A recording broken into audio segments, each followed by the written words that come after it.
তো অনেকেই যে এই মন্তব্যটা করছে যে জীবন্ত জীবনানন্দকে দেখলাম, এটা আমার জন্য অনেক বড় প্রাপ্তি। আমি তো অভিনেতা, আমি চ্যালেঞ্জ নিতে চাই এবং সেই সাহসটা নিয়ে আসলে কাজটা করা। কেউ কেউ বলছিল যে আমরা চিনতে পাই নাই যে এটা বাসার। ভীষণ ভালো লাগছে এবং সবাই জানাচ্ছে যে জীবন্ত জীবনানন্দকে দেখছি, এটা এক ধরনের মানে কী বলা যায়, আপ্লুত হওয়ার মতো একটা মন্তব্য। এবং আমার চেষ্টা ছিল যেন চরিত্রটাকে আসলে যথাযথ করতে পারি, সেই চেষ্টাটা ছিল। কতটুকু হলো সেটা দর্শক দেখছে এবং বলছে।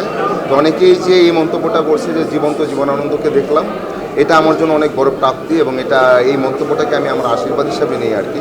কারণ খুবই কম সুযোগ হয় আসলে এই ধরনের কাজ করার, খুবই সুযোগ কম আসে যে খুবই ভিন্ন মাত্রার কোনো স্ক্রিপ্ট, ভিন্ন মাত্রার কোনো চরিত্র বা এটা ভিন্ন মাত্রার চরিত্র কোন দিক থেকে, বিশেষ করে এটা লুক ওয়াইজ আমাকে অনেকটা চেঞ্জ হতে হলো। কেউ কেউ বলছিল যে আমরা চিনতে পাই নাই যে এটা বাসার।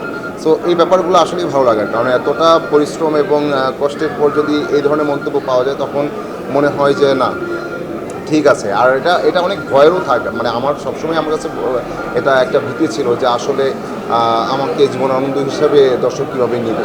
তো সেই জায়গাটায় আমার মনে হচ্ছে যে অনেকটাই স্বস্তি পাচ্ছি, কারণ জীবনানন্দকে তো আমরা কেউ দেখি নাই, জীবনানন্দ দাশকে আমরা কেউ দেখি নাই। আমরা এক ধরনের কল্পনা করি, একভাবে ভেবে নিই তার কবিতা পড়ে, তার জীবনযাপন সম্পর্কে জেনে। তো যখন যেই কবিতা পড়ি তখন জীবনানন্দ এক এক রকম আমার কাছে আর কি।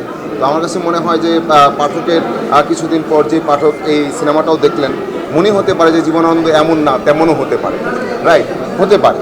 সো জীবনানন্দ একদমই কুয়াশার মতো, এমন একটা চরিত্র করতে পারা আমার জন্য অনেক বেশি অনেক বড় প্রাপ্তি এবং এটা আমার জন্য ভীষণ চ্যালেঞ্জের ছিল।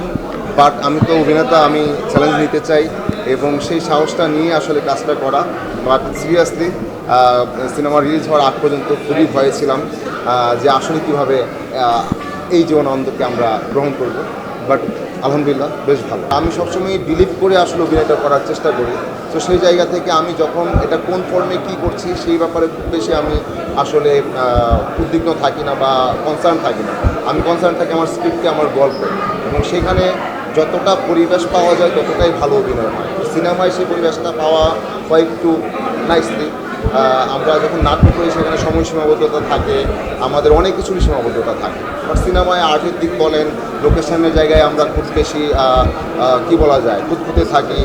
চরিত্রের কস্টিউম কী হবে, চরিত্রের প্রতিটা সেকেন্ড আমরা খুব ভালোভাবে মেপে রিহার্সাল করে জেনে বুঝে টোটালটা মাথায় নিয়ে আমরা ওইখানে নামি। তখন একটা দারুণ টিম ওয়ার্কের ভিতর দিয়ে দারুণ কাজ আসে। সো এটা আসলে ফর্ম অনুযায়ী একজন অভিনেতা অটোই আলাদা হয় বলে আমার বিলিভ।